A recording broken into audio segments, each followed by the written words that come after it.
Good evening friends, আমি গোপাল আপনাদের প্রত্যেককেই অভিনন্দন জানাচ্ছি এমকে ট্রেডিং বেলদার অফিসিয়াল ইউটিউব চ্যানেল এমকে ট্রেডিং বেলদাতে।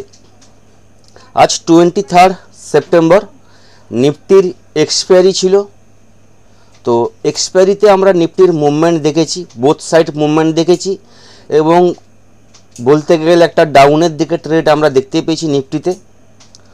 ওভারঅল নিফটি বলতে গেলে 25,260 কাছ থেকে আজকে যদি হাই দেখি 25,260 এবং যদি নিফটির আজকে আমরা লো দেখি 25,088, এটা আজকের নিফটির লো ছিল।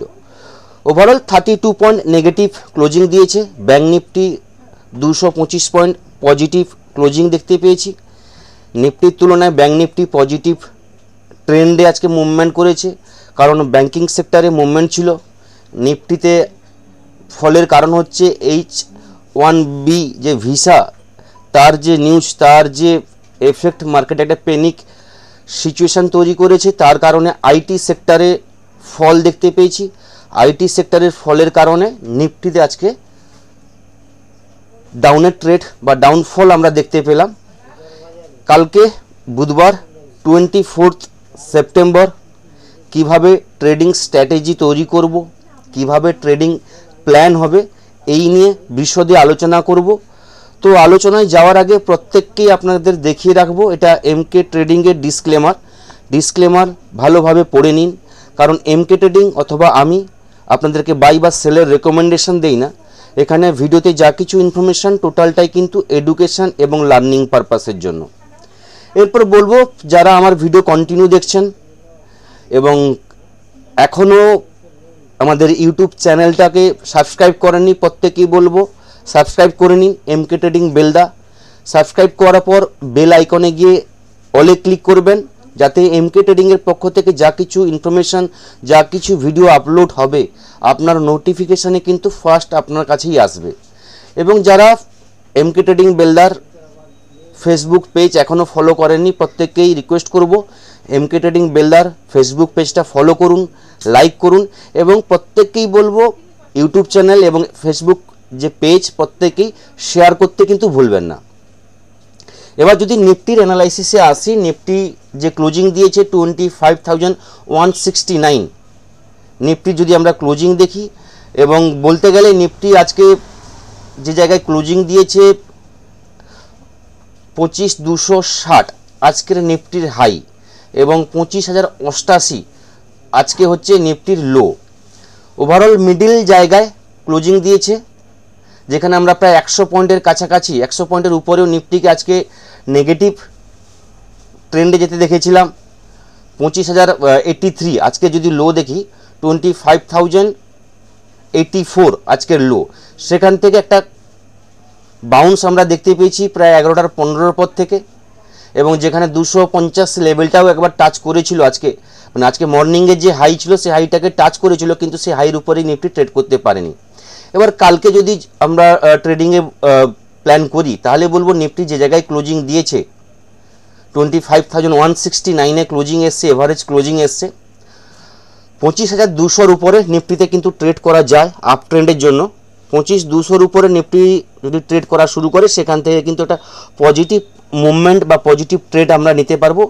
নিফটির ফার্স্ট যে টার্গেট থাকবে 25,260, 25,200 উপরে নিফটি ট্রেড করলে 25,260 এই টার্গেটের জন্য আমরা ট্রেড নিয়ে প্ল্যান করতে পারি। 25,260 উপরে নিফটি যদি স্টে করে যায় সেখান থেকে 25,280, 25,335, 25,360 এই লেভেলগুলো কিন্তু পরপর কিন্তু আমাদের লাইভ মার্কেটে কিন্তু পরপর চলে আসবে। তো নিফটিকে ফার্স্ট বলতে গেলে 25,200 উপর কিন্তু স্টে করতে হবে। 25,200 উপরে নিফটি যতক্ষণ না স্টে করছে নিফটিতে পজিটিভ ট্রেড আসবে না। যদি আপনি সেফ ট্রেড করতে চান তাহলে বলবো 25,260, 25,260 একটা আমাদের কাছে বড় রেজিস্ট্যান্স হয়ে দাঁড়িয়ে গেছে। এই রেজিস্ট্যান্সের উপরে যেটা বলতে গেলে আজকের হাই, তার উপরে নিফটি যতক্ষণ না পজিটিভলি ক্লোজিং দিচ্ছে, candle minimum 10 to 15 minutes trade করছে, নিফটিতে কিন্তু পজিটিভ র্যালি আসবে না। যদি মার্কেট ডাউনে ওপেন হয় এবং 25,250-এর কাছাকাছি যায় সেখান থেকে, তো 25,250-এ একটা কিন্তু আমরা তার রেজিস্ট্যান্সের যে কাজ সেটা কিন্তু একবার আমরা দেখতে পাবো, সেখান থেকে স্ক্যাল্পিং করতে পারবো ডাউনের জন্য। এবং যদি 25,250-60-এর উপরে নিফটি স্টে করে যায় সেখান থেকে পজিটিভ র্যালি পাবো। এবার যদি ডাউনের জন্য আমরা ট্রেড করি তাহলে বলবো 25,150। নিফটি কালকে যদি 25,150-এর নিচে ওপেন হয় এবং 25,150 লেভেলটাকে ধরে রাখতে পারে ডাউনের দিকে, তাহলে সেখান থেকে কিন্তু ডাউনফল কিন্তু পরপর কিন্তু কন্টিনিউ আসবে। যেখানে নিফটির ফার্স্ট টার্গেট থাকবে 25,088 লেভেল থাকবে, যেটা হচ্ছে আজকের বলতে গেলে লো 25,084, এই লেভেলটা কিন্তু আমরা দেখতে পাবো। এই লেভেলটা ব্রেক করে গেলে 25,050 এবং 25,000-এর লেভেলও কিন্তু আমরা পরপর কিন্তু দেখতে পাবো। 25,000 বড় সাপোর্ট জোন, 25,000 থেকে 25,050 একটা বড় সাপোর্ট জোন। এইখানে কিন্তু একটা আমরা রিয়াকশান দেখতে পাবো। সাপোর্টের যে কাজ বা সাপোর্টে যে বায়ার অ্যাক্টিভ থাকে সেটা কিন্তু আমরা দেখতে পাবো। যদি নিফটি 25,000 এবং 25,50 লেভেলের মধ্যে আসে, সেই জায়গায় কিন্তু একটা বাউন্সের সুযোগ পাবো এবং স্ক্যাল্পিংয়ের সুযোগ পাবো আপ ট্রেন্ডের জন্য। তো মোটামুটিভাবে তিনটে রেজিস্ট্যান্স বললাম, 25,260, 25,280, 25,335, 25,360, এই লেভেলগুলো আপের জন্য। ডাউনের জন্য 25,150 ব্রেক করে গেলে 25,084, 25,050 এবং 25,000, এই লেভেলগুলো কিন্তু পরপর কিন্তু নিফটিতে কিন্তু আমরা দেখতে পাবো। ব্যাঙ্ক নিফটি ওভারঅল যেটা আমি বলেছিলাম, ব্যাঙ্ক নিফটি ব্যাঙ্কিং সেক্টরে পজিটিভ ট্রেড আমরা আজকে দেখতে পেয়েছি। নিফটির আইটি সেক্টরের কারণের জন্য আইটি সেক্টরে মুভমেন্ট ছিল না H1B ভিসার কারণে, তো এই কারণে নিফটিতে আজকে পজিটিভ র্যালি বা পজিটিভ স্ট্রেংথ আমরা দেখতে পাইনি, যেটা ব্যাঙ্ক নিফটিতে আমরা দেখতে পেলাম।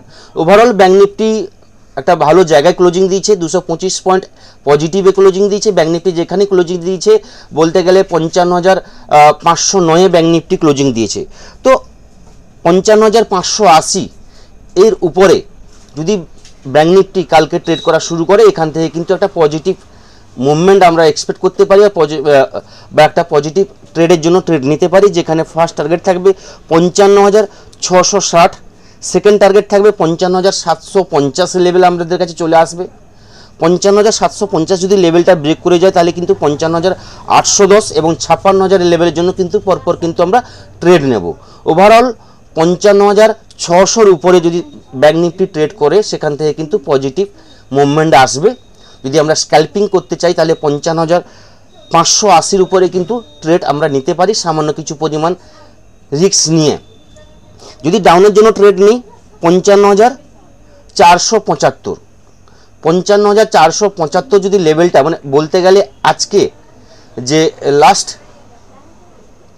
এই লোটা 55,475, এই জায়গাটা যদি ব্রেক করে যায় সেখান থেকে একটা ডাউনফল আমরা দেখতে পাবো।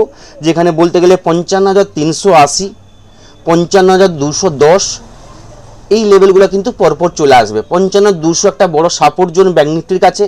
বলতে গেলে আজকে যেখান থেকে ব্যাঙ্ক নিফটিও বাউন্স নিয়েছে, তো কালকে ডেটেও কিন্তু এই জায়গায় কিন্তু সাপোর্টের রিয়াকশান আমরা দেখতে পাবো। 55,200 এলে সেখান থেকে কিন্তু স্ক্যাল্পিং হবে, যেখানে 55,300, 55,400, 55,500 লেভেলগুলো কিন্তু পরপর চলে আসবে। তো ব্যাঙ্ক নিফটির ভিউ আপনাদের বললাম। যদি গ্লোবাল মার্কেট আমরা দেখে নিই তাহলে জিনিসটা আরেকটু ক্লিয়ার হয়ে যাবে গ্লোবাল মার্কেট কীভাবে ট্রেড করছে। এফআইদের ডেটা একটু দেখে নিই। আজকে 23 সেপ্টেম্বর, আজকে এফআইদের সেলিং হয়েছে 3,551 কোটি টাকা সেলিং। পরপর দুদিন সামান্য পরিমাণে বাইংয়ের পর 18 সেপ্টেম্বর, 19 সেপ্টেম্বর এফআইদের বাইং ছিল। সোমবার এবং মঙ্গলবার মানে গতকাল এবং আজকে এফআইদের সেলিং ভালো হয়েছে, হিউজ পরিমাণে সেলিং করেছে। কালকে 2,910 কোটি টাকার সেলিং করেছিল, আজকে 3,551 কোটি টাকার সেলিং করেছে। ডিআইরে আজকে 2,670 কোটি টাকার বাইং করেছে। ওভারঅল এফআইদের দিক থেকে একটা নেগেটিভ সেন্টিমেন্ট কাজ করছে। যদি গ্লোবাল মার্কেট আমরা দেখে নিই তাহলে বলবো ইউএস মার্কেটে এখন দাউ 241 পয়েন্ট পজিটিভ ট্রেড করছে, S&P 500 ফ্ল্যাট ট্রেড করছে, Nasdaq 73 point negative. Europe market overall বলতে গেলে সমস্ত ইন্ডেক্স ইউরোপ মার্কেটের পজিটিভ আছে। এশিয়ান মার্কেট যদি আমরা দেখে নিই, গিফট নিফটি 25,244-এ ট্রেড করছে future. Nikkei 447 point positive trade করছে, Hang Seng 185 point negative. Taiwan 366 point positive. Overall Asian মার্কেটও ম্যাক্সিমাম ইন্ডেক্সগুলো পজিটিভ আছে। ওভারঅল গ্লোবালের দিক থেকে তেমন কোনো খারাপ ইঙ্গিত নেই, একটা পজিটিভ ডে কালকে হতে পারে। তো পজিটিভ ডে হতে গেলে নিফটির যে আজকের যে ডে লো ছিল সেটাকে বেশ সাপোর্ট ভেবে আমাদের কালকে ট্রেড করতে হবে। 25,250-এর উপরে যদি নিফটি কালকে ট্রেড করা শুরু করে এবং কালকে যদি 25,250-এর উপরে নিফটি ডে চার্টে ক্যান্ডেল ক্লোজিং দেয়, সেখান থেকে কিন্তু পজিটিভ আবার ট্রেড শুরু হবে। এবং আজকের যে লো 25,083 বা 84, এই লোটার নিচে যদি কালকে নিফটি ক্লোজিং দেয় তাহলে কিন্তু 25,000 আমরা কিন্তু খুব তাড়াতাড়ি দেখতে পাবো। এবং 25,250-260-র উপরে যদি কালকে ক্লোজিং দেয় তাহলে 25,500 আমাদের কাছে খুব তাড়াতাড়ি চলে আসবে। তো এই থাকলো কালকের 24 সেপ্টেম্বরের ওভারঅল মার্কেটের ভিউ। নেক্সট ভিডিওতে আপনাদের সঙ্গে আবার দেখা হবে। সবাই ভালো থাকবেন। থ্যাংক ইউ, ধন্যবাদ।